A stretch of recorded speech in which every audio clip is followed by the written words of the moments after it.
Are you videoing this at all? Got it. Okay. Do you want me to just change my name? I don't think it'll matter, to be honest. Okay. There we go. Done anyway. Yeah, the video only goes in the Facebook group, so it's not going like all over the place. But anyway, Got you. welcome, Ash, to my podcast, One for the Road. I'm really, truly grateful for you joining me today because I've dragged you away from your family Christmas dinner in Australia, haven't I? That's right, Dave. Thank you so much for having me be here. It was actually not a hard decision when we spoke yesterday and you said, I've got this opening for you to come on the show. I thought I can cut the Christmas dinner short. That family will understand. Yeah. We've done plenty of them before.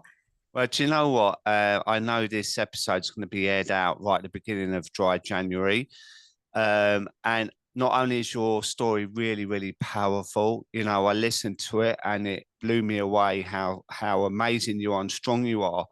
But we're going to round it off at the end with some useful tips and resources to help people that are at the beginning of their journey of dry January. And it's important for us both to stay in the moment when we first stopped drinking because it's hard, isn't it? We can feel alone, scared, not know how we're going to get to the end of the day, even by not having a drink.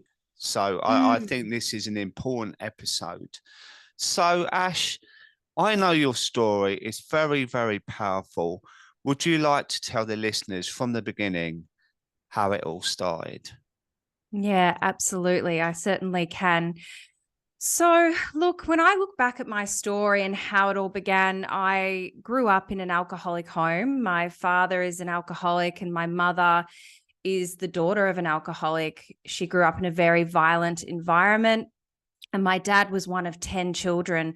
So in both of their families of origin, there was a lot of chaos and a lot of carnage. And so then when my parents met, there was from the outset a lot of drinking within their relationship. And, they got married. They had my brother and I have an older brother. But from my earliest memories, there was always a lot of alcohol in the home. And I'll preface by saying there wasn't much physical violence. But what I found as a result of having alcoholics in the home was that there was a lot of uncertainty. And I never really felt safe. And I never really knew what I was going to get from my parents on any given day. So I didn't know whether they would be in a good mood, in a bad mood, whether they'd even come home some of the time. And so I developed from quite a young age this sense of unease, which later developed and became bigger and stronger. Now, I mentioned I've got an older brother and he is 3 years and 9 months older than me. And what I found was growing up, I felt like I was always in his shadow. So from a very, very young age, I would have different behaviors and different ways of trying to gain the attention of my parents because I always felt like the limelight was on my brother. He was a very gifted sportsman and we spent a lot of time on the weekends at his sporting games, whether that was he was playing football, AFL we have here in Melbourne, Australia, or he would be playing cricket in the summer season. So there was never really an off time. It was sport 24/7 in our household. And I can't catch a ball to save my life. So I wasn't able to join in with my brother around that. And so what I ended up doing was falling into musical theatre and performing as a way of having something that I could identify with and that I could be good at in the hopes that I'd be able to gain some of that attention back from my parents. But what ended up happening there was I became very, very good at playing characters and playing different roles. And I started from a very young age to shape shift and people please. And that was something, again, that just got stronger and developed more and more as I went into my teenage years and then into adulthood. And so I was growing up and I had this sense of unease. There was this uncertainty within the family home and I never felt good enough because I always felt like I couldn't live up to all of the accolades and the achievements that my brother was gaining throughout the years. And yeah, I just I didn't really know who I was. I never really had a strong sense of self. And then on top of all of that, I was often labeled an attention seeker or a princess in inverted commas. And whilst they were always just passing comments, they stuck, and I started to believe that. And I actually felt a great deal of shame around having those titles. So I carried on for a few years. And then at the age of 12 is when I discovered alcohol. And I remember the very first night that I drank and got drunk for the first time. And it was actually around this time of year. It was Christmas time. And my family had been invited to a Christmas party in Melbourne that was where a lot of A-list celebrities were going. By this stage, I should also mention my dad had started working at one of the AFL football clubs. And for any of your listeners who don't know much about Aussie rules football, if you live in Melbourne, Australia, it's basically a religion. So he was involved in one of the football clubs quite heavily in a senior role there. And so we were invited along to this party, and I ended up drinking alcohol for the first time, but I didn't just try it. I had worked out that the wait staff was serving free cocktails at the front of this big mansion.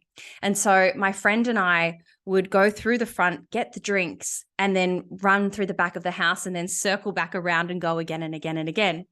Now, after a few rounds of this, my friend stopped because, she was feeling the sense of being intoxicated and she was able to stop. Whereas I just got a taste for it and I wanted more and more and more. And I didn't stop until my head was in a toilet. And I remember my mum coming and grabbing me, and she was furious, like just so, so angry. Anyway, I was put into a bedroom, told to sleep it off. And then later, when my mum and dad were ready to leave the party, we all jumped in a taxi and we went home. Now, the interesting thing about that evening was that my parents, I think, could have gone one of two ways in that taxi ride on the way home. There could have been a really healthy conversation around my behavior, what the effects of my behavior were, what the consequences of that behavior would be, so on and so forth. Or there was the disciplinary, harsh reprimand, and that's what I got. And look, I don't at all blame my parents for that because that's how they were raised. But I think from that very first time, and I ended up getting grounded for, I think, something like 6 months. And that ended up becoming the pattern of my teenage years. And so I started to become quite angsty, quite rebellious, but there was this real juxtaposition between the person I was outside of school socially and the person I was at school, because I still had this perfectionistic drive and tendency where I wanted to please my teachers. I still wanted to please my parents. So I was very academic. I was very studious. I ended up being a prefect, music captain, drama captain. I always had to succeed in a hope of trying to get this recognition that never seemed to be enough. And so socially, at the same time that I was getting really great grades and I was doing very well at school, I was starting to party more and more and more. And there was this weird thing inside me that I now understand was, I believe, alcoholism, where I had to do everything first. So I had to be, the first one to drink, the first one to try drugs, the first one to kiss boys. And the older I got, the more extreme that behavior became. And so I mentioned I was 12 when I tried alcohol for the first time. And then I was 14 when I tried Class A drugs for the first time, which, looking back now, it's just, I can't believe how young I was. But I remember at the time feeling like an adult. Yeah. I never really felt like I was able to experience those teenage years as a real teenager. And I think that was because around that time, my parents just weren't really around. The work that my dad was doing within the AFL meant that he and my mum were out most nights. And so I was really parenting myself for a lot of that. Anyhow, I remember that experience of trying these drugs for the first time. almost more than I do trying alcohol for the first time. I felt this sense of almost being lit up. And I know that that inner critic that lived inside my head for as long as I can remember, that sense of not being enough, this inherent unworthiness that felt like it lived inside my mind, it all disappeared in an instant. Yeah. And for the rest of that night, I was able to be free. And so I ended up spending the rest of that night, funnily enough, dancing on a broken foot, but that's a whole nother story. But I got home and I just thought to myself, that was great. Let's do that again. Yeah. And so then, yeah, drinking and drugs were part of my life pretty much from then on out. But again, because I had this drive to do well at school, I was able to keep it very much to the weekends. And the other interesting thing I'll point out is that whilst I can look back at, how young I was, and that can feel quite shocking thinking back now, at the time, it didn't seem strange at all because the people that I was associating with were doing the same thing. So there was never really any moment where I stopped to think, oh, maybe I knew it was wrong, but I didn't think it was that bad. And again, I was able to use that mentality for the years that preceded. And so, I finished school. I did quite well. I got in to do the degree that I wanted to do, but my relationship with my parents was becoming more and more fractured. And I ended up moving out of home when I was 17. My parents were also separating at this time, and it wasn't a great divorce. They actually separated the first time when I was 16, and then they got back together, which wasn't a great idea. And as you would know, having the second separation and then subsequent divorce, it definitely didn't go well. And so, as a young adult or a teenager, I saw a lot of things that I shouldn't have seen. And my way of dealing with that was just to obliterate myself on the weekends. And so that behavior continued on for a number of years. I had a tendency to find boys or men that were also heavy into drinking and drug using. And so I would live with those guys. And again, I wouldn't have to look at my behavior because we would just enable one another to drink and to use. And then when I was 18, I actually ended up stealing drugs from a drug dealer. And I got myself into a real spot of bother where I owed a considerable amount of money and I had no way to pay it. So I actually had to, I went to a pawn shop and I pawned my saxophone and I pawned my guitar, and I still wasn't even close to coming up with the money. So at that time, I had to go to my dad for help. Now, I mentioned my dad is in recovery, and he has been now for over 12 years. But when this was happening, he was still very much an active alcoholic, and nobody in my family knew anything about recovery. So the solution to the problem that my parents were facing, what do we do with Ashley, was to send me up to a health farm in Queensland.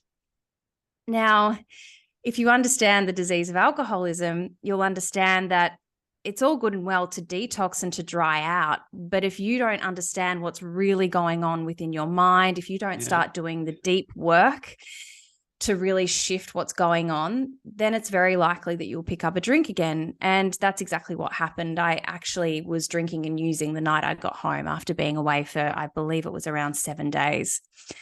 So that was my first sort of experience of stopping. But, it was so short-lived that I came home and I continued on very much so. Well, shortly after what that, age was you there, Ashley? I was 18. 18. So already listening to this story, you've lived a life full of, drinking, drugs. Did you feel like because of your upbringing, you grew up before your time? It sounded like a bit like my story. I relate to so much of it, of the feeling rejected, and mine's slightly different. But it was a feeling of not feeling loved and whatever. And I kind of went into my own world with it all. And when I started drinking, it was a feeling of acceptance. And it sounds like for you. Absolutely. Absolutely. That sense of, the noise in my head, everything went quiet and it was Yeah. peaceful. And, Yeah. like I said, there was a sense of freedom that I wasn't able to find when I was sober. Yeah. It And just you're wasn't so within right reach. as well, what you say about going to these places to help you to stop alcohol. But at least, unless you get to what's underneath it all, 9 times out of 10, you're going to reoffend in that area, aren't you? Absolutely. Look, it's been my experience that nobody that's completely content with their life drinks alcohol the way I did. Yeah. So And it you was need to to. excess, wasn't it? It was like me. It was like, well, if you're going to do it properly. Oh, absolutely. From the very first time, as I shared, when I took that first drink, I've never had an off switch. Yeah. So, Yeah. that Yeah. tendency to go hard has always been in me. But I then think, coupled with the life experiences that I was having from a very young age and seeing things Mm. that I shouldn't have seen, yeah, it became a coping mechanism, which I think it becomes for so many people. Yeah. And pretty much straight away as well. And you were born on Christmas Day as well. So how did that That's affect right. everything? Yeah. And look, it's really interesting. I try to explain this to some people because it may not seem like much of a big deal. Everybody always laughs and says to me, oh, that must be a bit shit. But Mm. it actually runs a lot deeper than that. And because I had a sense of, I truly believe that from the minute that I was born, because the fact was I actually disrupted Christmas Day. So my brother was 3 and a bit years old. My parents were sitting down for him to unwrap his presents and my mum went into labor. So I feel, or there's a part of my inner child that feels responsible for essentially ruining Christmas for my family. And so for the years that came after that, my parents always have done their best to try and make Christmas feel like my birthday as well. But I have this weird experience where I feel like I'm taking something away from them. And so I'm not able to fully enjoy it either. And then when I do, I've tried all sorts of different ways to approach Christmas. I've tried to ask for my needs to be met. And then sometimes I feel like I'm asking for too much. And then sometimes I just don't say anything. And then I feel disappointed. But that's the beauty of recovery is I'm starting to learn, how to manage my expectations, how to set boundaries, how to ask for my needs to be met. And if I start to get pushback, then I just say, okay, I'm done. Thank you. So all of these things that I was never able to do when I was still drinking and I was still in active addiction, it's been amazing. Last year was actually the first Christmas ever that I haven't cried. So Oh, bless you. and this year I've decided to go to Bali, which is, that's something I never would have done before because I always would Yeah. have felt obliged to stay home, to be in Melbourne with my family. But that was just a rule that I was applying to myself. My parents never told me that. No. But all of these expectations and all of this undercurrent of people pleasing that is still a part of me. I don't get sober and then all of my character defects fall away in one day. It's a daily process of Yeah, trying to work on these it's a things. lot of work, and that can go on for the rest of our lives. But it's also fascinating to be able to do that with clarity and a clear mind. And for someone so young, I love your mindset, how you think about things and what's beneath it. I can tell in this conversation alone how you look at your past life and whatever, and it's fascinating to see. So when you come out of this place, what Mm. happened then? So I was 18 then, and look, the next few years were very much the same sort of thing. I did end up going to university and getting my degree, and I actually ended up being in a relationship with a guy that wasn't a big drinker and didn't really do drugs. And we were together for about 4 years, and he was a really good influence on me. But a really interesting thing happens to alcoholics like me when we have a period of time where we're not in that sort of furious active addiction. We can pare it back for a little bit of time. But then all of a sudden we start to get restless, irritable, and discontent. And that's exactly what happened to me. And I only know this through doing a lot of therapy and a lot of work and having hindsight, that I now see what happened is I just got to a point where I was bored, and it wasn't his fault. It was completely me, but I just blew that relationship up. Not only did I blow the relationship up, I blew up my entire world. And so because at that time I didn't have the ability to look at the part I'd played, I decided to run. I did a geographical and I ended up moving to Sydney. So it's an hour's flight from Melbourne, but it was enough. It was far away enough that I didn't have to deal with the chaos and the carnage that I'd left in my hometown.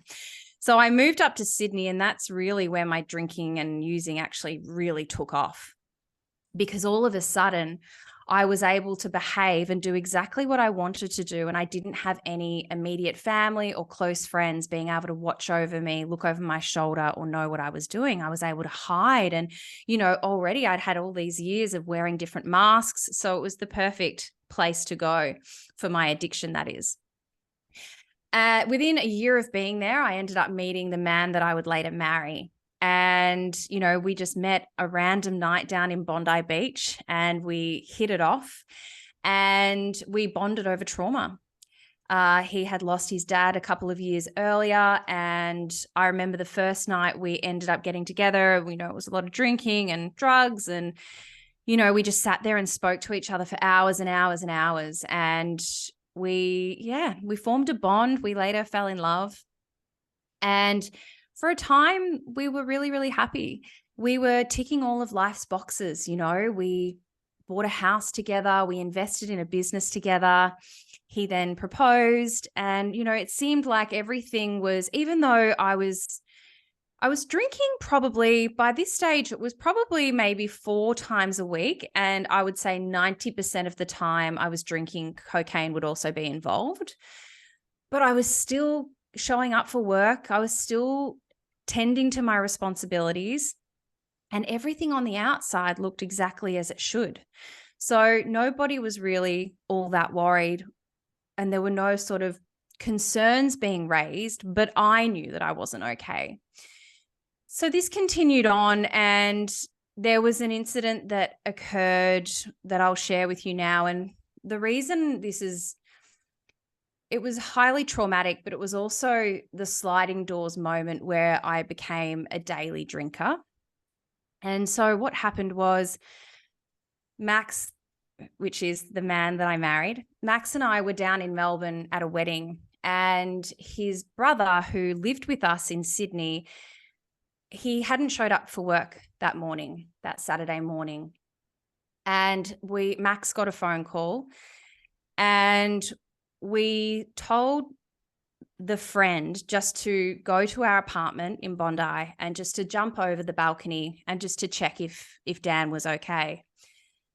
And unfortunately, when the friend arrived at the apartment, he found Dan dead, and Danny had taken his own life. And the friend called us back, and I picked up the phone. And what happened in that moment, the only way I can describe it is exactly like in the movies where time stands still.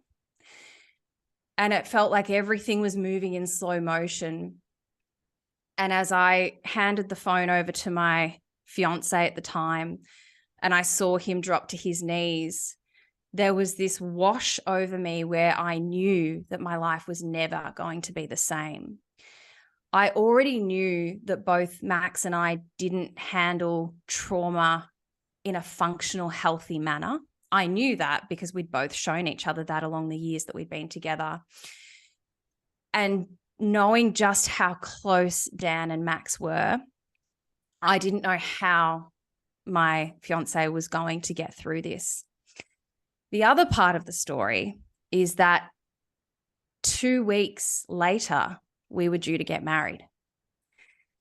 And so the next 2 weeks were just a complete blur. We had 7 days that we flew back to Sydney. We had 7 days to plan a funeral. And then 7 days after that, we stood in front of 180 of our closest family and friends, most of which were at the funeral 7 days prior. And we stood at the altar and we said our vows. And to this day, I still don't know how we got through that moment, you know, with the best man not being there. It was a really, really strange day. There was a lot of love in the room, and I don't regret going through with it. But yeah, to say it was a strange experience would be an understatement. So, you know, things started to happen. Like the night before my wedding, I drank and I used cocaine, and I never thought I'd do that. But by that point, I just couldn't stop. And so sadly, the next 2 years of my marriage as a newlywed, rather than us growing together, we grew apart. Max is a recovering drug addict. He's just recently celebrated 12 months clean, which is amazing. But at the time, he fell into his vice as a way to cope, and I fell into mine. So I was drinking daily. He was smoking weed daily. And unfortunately, our marriage fell apart as a result of that.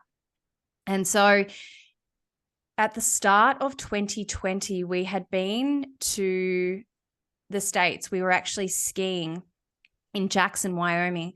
And we came back and our marriage was literally on the last strand. And Max decided he wanted to go to India to do a silent retreat to try and find himself and figure out a way to save the marriage. And it was really, really interesting, Dave, because in my mind, I thought, perfect. When you leave, I'll stop drinking the way I have been drinking because I won't be sad and lonely anymore because you won't be using around me every day. So I'm constantly pointing the finger and blaming him for the way I was drinking. And I thought, you're going to leave and all of a sudden I'll show you, I'll go back to managing my consumption and everything will be fine. Well, the exact opposite happened. All of a sudden, I didn't even have him on my back anymore. And it was just like there was nothing left stopping me. And this was it became the very last time that I drank. It was February and it was Valentine's Day. And I remember I had been down in Melbourne for work because my head office was actually down in Melbourne. So I was flying back and forth a lot. And it was a Friday night and I decided not to go to the work drinks because I knew that I couldn't trust how much I was drinking at that point. So I declined an invitation to go for work drinks and I actually went back. I was staying with my mum and I went home back to mum's house and I opened a bottle of wine. And about 3/4 of the way through the bottle, I got a text from a friend and he said that he was in Richmond. And so I said to my mum, hey, mum, I'm just going to go meet my friend. I'll be back in an hour. The next thing she knows, I'm walking through the door. It's 8 o'clock the following morning. I haven't slept. I've lied to her about where I've been. And I remember vividly, it's etched in my mind, the look on her face when I walked through those doors. And that was my rock bottom moment, Dave.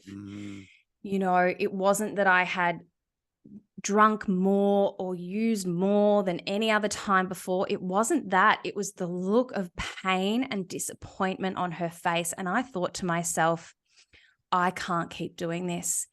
You know, my own self-worth and self-esteem was so shattered that I could have continued drinking and using for another 3 decades that way because I didn't have enough self-worth to want to stop for me. Yeah. But by gosh, I had enough care and love for my mother to know that I couldn't keep doing that to her. And that was it. I fell to my knees, tears streaming down my face, and I said, I need help. You know, and so the other thing I mentioned earlier is my dad's, you know, been in recovery for 12 years now. So whilst that past decade where I was crashing and bashing through Sydney, my dad had actually gotten sober at that time. And he had taken me to a couple of AA meetings throughout those years. You know, I'd get into enough pain, maybe once or twice a year where I'd be ready to, I said, okay, I've had enough. Can you help me? And he'd take me to a meeting and I would just sit there and I must have had cotton wool in my ears because I didn't hear anything. I didn't hear the message. I didn't know what the program was. and I would leave and I would drink again.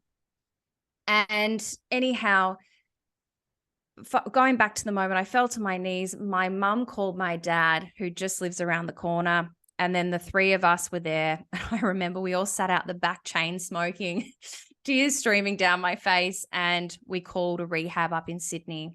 And I was in there within 7 days. And that was really where the beginning of this journey all started for me. It was the 24th of February, 2020. So I'm coming up to 3 years, God willing.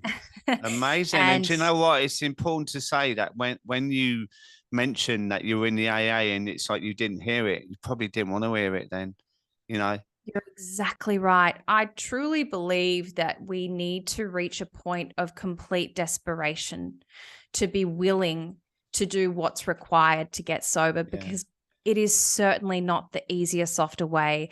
A life of sobriety is not an easy decision, but it is the best decision I have ever made in my life. And I wouldn't swap my sobriety for anything else in the world. No. And, you know, I quite often say you never, ever hear anyone regret being sober. That's exactly right. Yeah. And, you know, it's fascinating what you said about your mum's look, her expression, and the Mm, serendipity of that, you know, for all you've been through and almost like the lies you told yourself as well about Max mm. going away to India. Oh, this would be the perfect opportunity. I've been there so many times where I thought, you know what, this will allow me the ideal chance to do it. And I just have done the opposite. I've just gone on even more of a bender, which is almost like self-sabotage, you know. Um, and it goes to show, just don't give up. Keep planting that seed in your head, um, and keep educating. If you're sober curious, still follow the sober accounts and feed that information into your brain, because it does stick, even if it's subliminal. Absolutely right. I would have had countless conversations with my dad over the years, and he never forced me. That was one big thing. He never forced me to get sober. He never chastised me or made me feel like a failure. He knew that when the time was right, that he would be there to welcome me with open, loving arms, but he certainly wasn't going to drag me there kicking and screaming. It just simply wouldn't have worked. And No. I know that can be really difficult for people who have loved ones who are in active addiction. And I'll often be asked, what can we do? And sometimes the answer is you need to wait. You need to wait for this person to be ready. And Mm. until they are, they need to go through. That's why it's so important to let people experience their rock bottom. Yeah, and not Because to judge as well, as best as they can. I know it's hard yes. because it affects Mm, people's lives, partners, loved ones, or whatever, but mm, telling them to do something quite often has a negative effect, because that did for me. Like, if I was told you've got to give up drinking or that's it, I mm. doubt pretty much if that would work. So it came to me to decide I'd had enough. So what was your experience like in rehab? I had the most incredible experience. I absolutely loved my time in rehab. And I often joke that if I could go back there every year just for a 1 week top up, I would. Yeah. I went to a rehab up in Sydney. It was a 12-step rehab, which meant that by day we were in group therapy sessions, and we had a whole team looking after us. So there were psychologists, psychiatrists, group therapists, and we did a lot of powerful work there. And then of an evening, you would be taken by bus to a 12-step recovery meeting, whether that was AA, NA, GA, whatever was relevant for you. But the work that I did in terms of really understanding the trauma, learning how to reparent myself. There was an experience I had in my 3rd week there where I was put into a program called Changes. And this is a program that applies for people who they feel have had enough significant childhood trauma that they need to go and do deep somatic therapy work, which is working with the body to heal the trauma. Yeah. And so I was put into this program and it seriously changed my life. it's hard to quantify just how much that experience shifted everything that I thought I'd ever known. I had to relearn everything. You know, there was a process of first understanding, because I'll tell you a quick story. Part of the process in group therapy was to do what's called a timeline. So from 0 to 17, you would mark down every significant event that had happened to you. And then in your second week, you get up and you share that to your group. Now, when I got up to share my timeline, unbeknownst to me, I smiled the entire way through. And there was some really horrific stuff in there. You know, I had a really bad eating disorder when I was a teenager. I had some really unpleasant relationships. I had, oh my gosh, there was a lot of stuff around. There'd been a time that a boy had come to our school with a knife. There had been all sorts of different things that, you know, I had just assumed were just part of growing up and part of life, because I didn't know any better. And so I smiled sharing all of this information. And the look on my therapist's face at the end of it, and of my peers who were in the room, you know, they all had tears streaming down their faces. And all of a sudden I was allowed to acknowledge what had really happened. Yeah. And all of a sudden I understood why I needed drinking, drugs, relationships, other things to fill what I call the God-shaped hole in my soul. Yeah. And that was just priceless. Yeah. And it's so interesting what you're saying. We're going to talk about it later, your podcast Behind the Smile, because it's so relevant that quite often we push away our traumas by smiling, laughing, you know, the huge denial of what's actually happened in our past, and we just like cover it over with stuff like that. And so after that, that seems absolutely amazing. How did you find the first few weeks of sobriety? So look, it was a really interesting time to get sober. When I went into rehab, the world was very, very normal. Everything was ticking along as it should. 2 weeks in, we started hearing word from the outside that toilet paper was going missing in supermarkets, and all of these strange things were happening because we were only allowed to make a 5-minute phone call a day. So we were getting dribs and drabs of information. We had no phones, no internet access, no nothing. And of course, what I'm talking about here is it was the start of the COVID pandemic. And so by the time I left rehab, it was only a couple of weeks later, we were in complete lockdown. And so all of a sudden I was introduced to Zoom, and I was able to connect to, so I as I mentioned, it was a 12-step rehab. I continued doing those 12-step meetings as a way of forming connection, but it was really, really difficult. You know, I went back into an environment where I was living with an active user. And, you know, his using was one of my biggest triggers. I often don't know how I got through those first few months, other than I didn't see an option to go back. I was so broken when I went into that rehab that going back for me just wasn't, and that's not to say that it didn't cross my mind every single day, multiple times a day. But I remembered that look on my mum's face, and it was enough. It was enough for me to just get my head on the pillow that night. And I would very much keep it in that 24-hour block, you know, one day at a time. Just get your head on a pillow tonight. I would stay connected to people. You know, I was spending a lot of time speaking to my dad, who obviously has experience in recovery. I started following different sober accounts on Instagram, and that really helped me to feel part of. You know, I also consider that the fact that the pandemic and the lockdown had happened was a real blessing for me, because all of a sudden temptation was removed.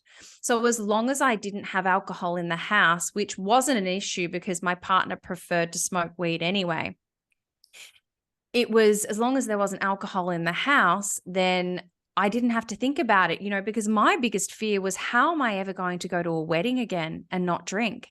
How am I ever going to have a birthday party and not drink? And all of those decisions were removed. And Yeah. that really helped me at the time. And so I often say to people now who are in early recovery, for that first 6 to 12 months, it's best to avoid those places where you would have drunk, where you would have been a heavy user, just while you're building enough support around yourself to not fall back into those triggers, because the cravings will come, but it's how you manage them so that you can start to rewire those neural pathways time and time again. And eventually the cravings stop. And then you Yeah, get to live that peace. I agree. I use like a kind of a traffic light metaphor that Mm, there are some things actually that you can't avoid. You can't avoid everything, right? So of green, course. is you're going through the week and you think, do you know what? All I've got to do is get, as you said, which is wonderful, put your head on the pillow sober. And once you do that, you can tick it off as another day. But if something's amber or red, it's flagging up, then you have to weigh up your options. And that could be, do I feel okay going to this? If so, I can drive, I can leave early, the old French exit and stuff like that. Exactly. And planning is everything. And, it's, we can go on to talk now about all the people listening to this. This is at the beginning of dry January, and there are a lot of people nowadays doing it. It's not a trend, it's not a fad, it's an opportunity for people to look at their relationship with alcohol. And as you know, taking a month off booze can actually reset your mindset to then Mm, look at it at the end of it and go, what do I want to do with this now? Um, mm, and I think planning is everything. It's not winging it every single day where you think, oh, I'm on day 5, day 6. That's all right. You need to set boundaries. You need to plan ahead. Um, mm. so what tips can you give to the listeners now of how to get through the first few days? Oh, okay. Absolutely. One of the most amazing parts about getting sober, and whether you're doing that for 30 days, 3 months, 6 months, or an eternity, is this opportunity for you to reconnect with self. When you remove the spirit, you get to reconnect to your own spirit. And so the number one thing that I have done from the day that I got sober is I meditate and I pray. Now, prayer may not be for everyone, but let me go back to the meditation for a moment. I always talk about them together because in my personal practice, I do them together.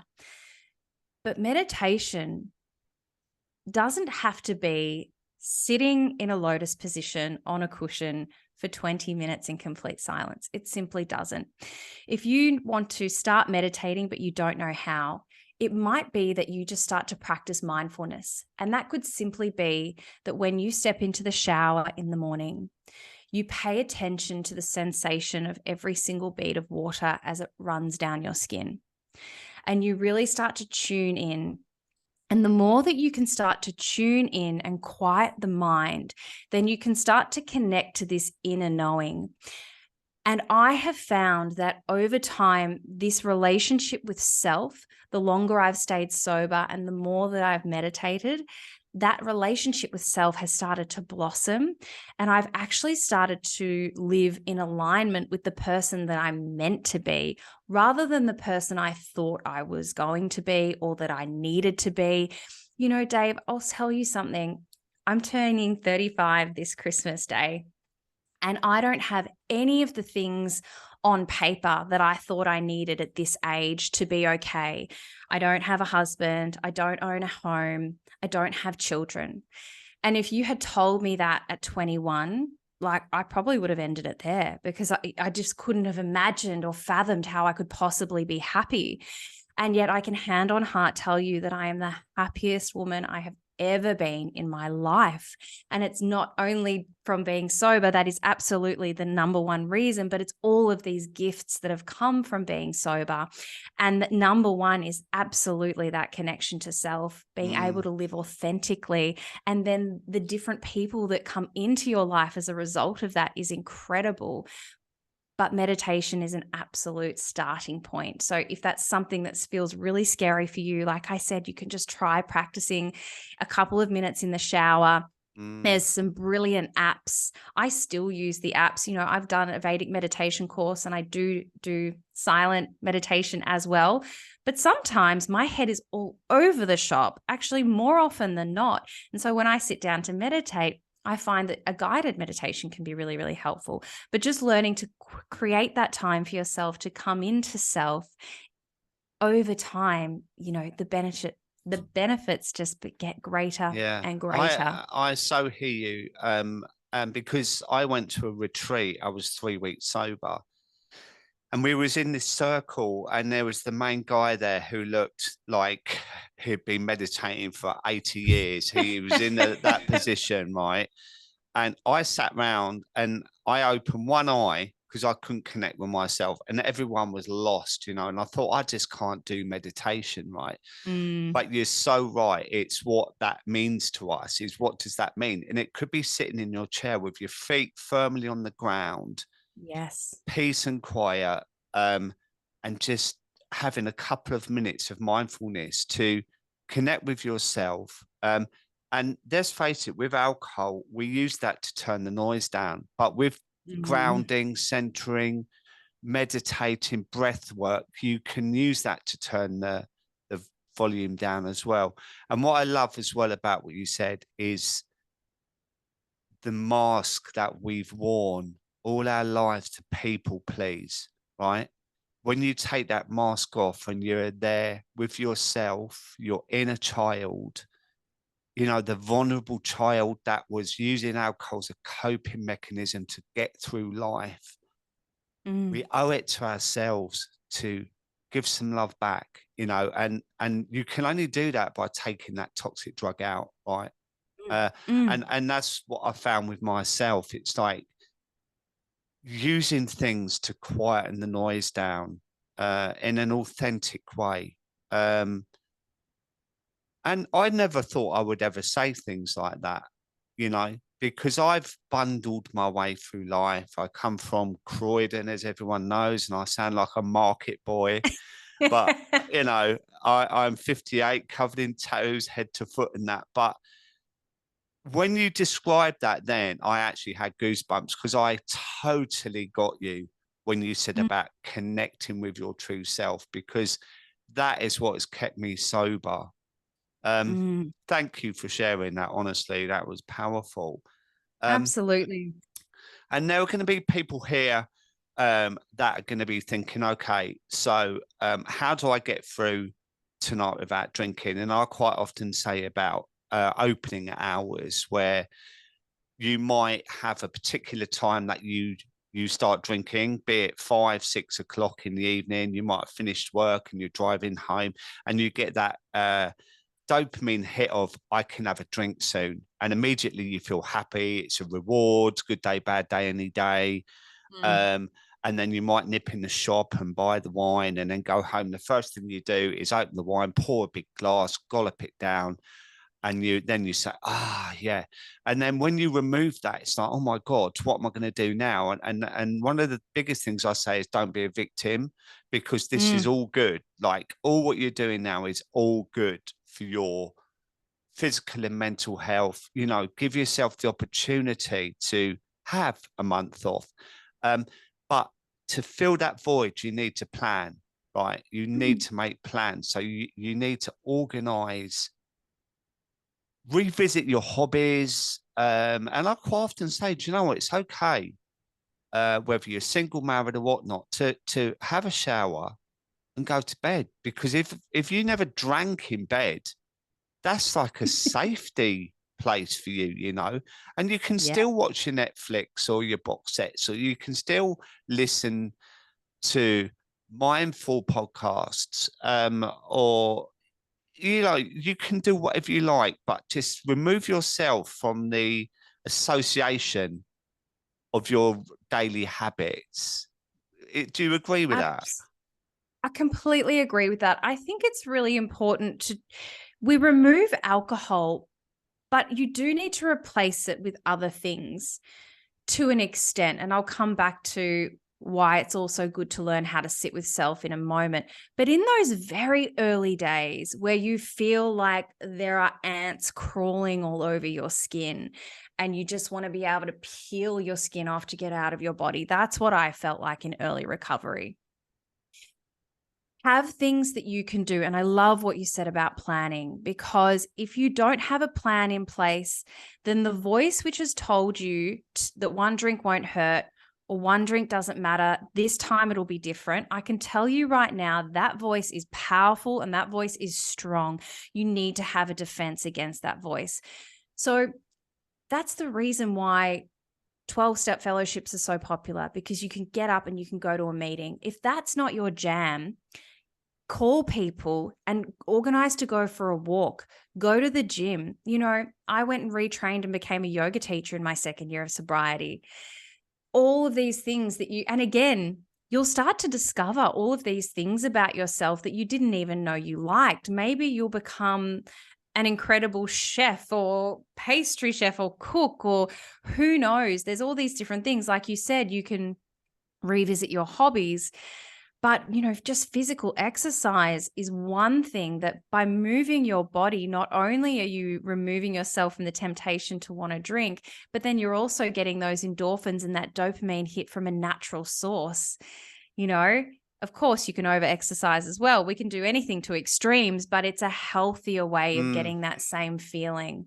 So I think, yeah, number one, move your body. Number two, connect to other people. And if you're not going to 12-step meetings, then organize to go for a walk with someone, pick up the phone and go for a call, reach out to people on Instagram that you know are sober, yeah, you yeah, know? and also, do you know what is really powerful? Sharing your journey and your, you know, reach out to a best friend and say, look, Mm, um, do you want to do it with me? Let's see how we feel at the end of it, and then we can go from there. You know, sharing that experience is powerful.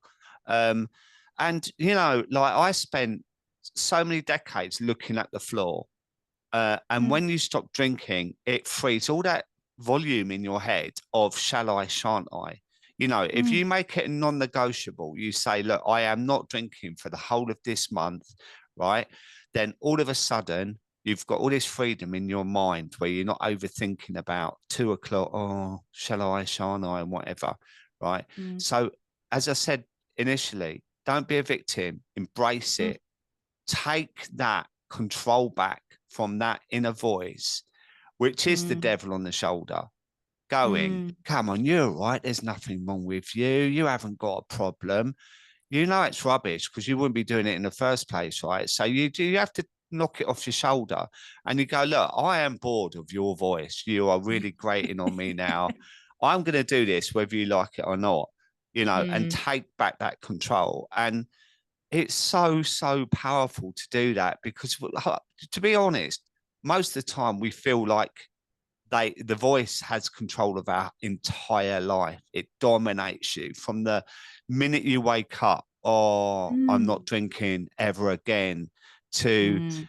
going through the hangover. To then starting to feel better after lunch. To then, or I might just have one tonight, to buying 2 bottles of wine and drinking them and then going round and round and round again. And the craziness of that is we tell ourselves that we must have just changed our mind. Yeah. But it's not. It was always going to end up that way. If you're an alcoholic, you will always drink again unless you find a program of recovery, unless you choose to be sober and you really commit to that. You know, I can guarantee you, and for anybody listening at the moment, going into dry January, and you're thinking, how am I going to get through 30 days? Let me say this to you. If you end up drinking within the 30 days, I can guarantee you how it's going to end up. And it's going to be like every other time you've ever drunk. If you get through the 30 days, you're opening yourself up to a new experience that you may have never had before. And the opportunities are endless when you choose sobriety.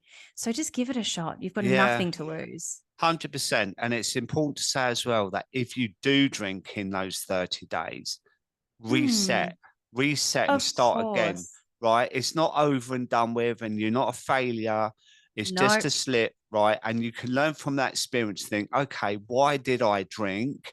How can I Mm, avoid that next time? What can I put in place to avoid that? I'm going to start again tomorrow, right? Because it's not a race. It's not, oh, well, you haven't done the whole 31 days and you're a failure and you're never going to be able to do it. Learn by that experience and start the next day.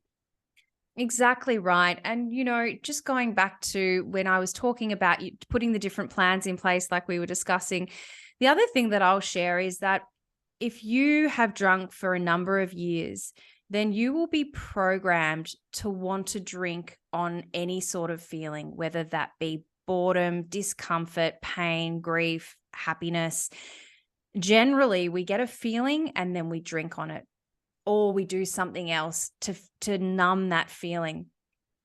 What you'll start to do in this sobriety journey is learn how to sit with those emotions. And that's where we start to develop emotional sobriety. And it's not easy, I promise you, but it is so worthwhile. And it does get easier. It's like anything. You just need to practice these things and know that a feeling will not kill you. Yeah, absolutely. And that leads me on to your wonderful podcast, Behind the Smile, because you've just recorded one with Jill from Sober Powered on emotional sobriety, haven't you? I did. Yeah, Yeah. yeah. It's such a strong subject, actually, because um, I also call that the second phase, where you're doing the practicals of stopping drinking, and that can take a while. But then afterwards, you've got all the stuff that you've been running away from your whole life, and the emotional sobriety, and also the feeling of not knowing who you are. You know, you've shed that skin. Um, Mm. you've hung up that actor's coat of how you've shape shifted all your life to fit in, to feel accepted.